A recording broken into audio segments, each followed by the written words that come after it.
നമസ്കാരം. പ്രധാന വാർത്തകൾ.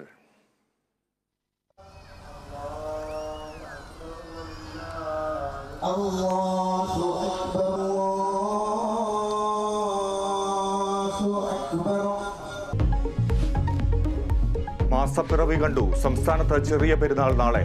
ആഘോഷത്തിനൊരുങ്ങി വിശ്വാസികൾ. നാളെ പള്ളികളിലും ഈദ്ഗാഹുകളിലും പ്രത്യേക പ്രാർത്ഥനകൾ.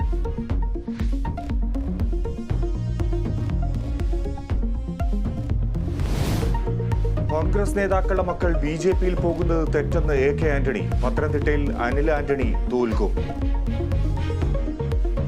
ജയിക്കൽ പാർട്ടി തോക്കണം.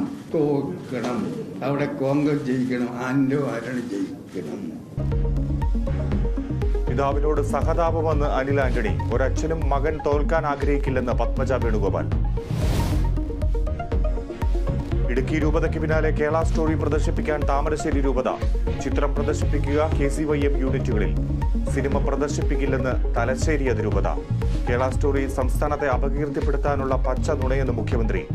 കെണിയിൽ വീഴരുതെന്ന് AK ആന്റണി.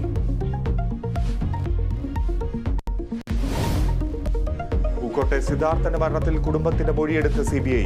പിതാവും അമ്മാവനും CBI ക്യാമ്പിലെത്തി മൊഴി നൽകി. CBI വിശദമായി കേട്ടുവെന്നും കൊലപാതകമാണെന്ന സംശയം ആവർത്തിച്ചുവെന്നും പിതാവ് ജയപ്രകാശ്.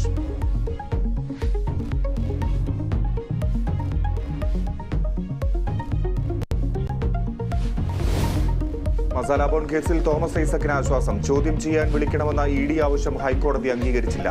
തെരഞ്ഞെടുപ്പ് കാലത്ത് ശല്യം ചെയ്യരുതെന്നും നിർദ്ദേശം. ജനാധിപത്യത്തിന്റെ പവിത്രത കോടതി ഉയർത്തിപ്പിടിച്ചുവെന്ന് തോമസ് ഐസക്.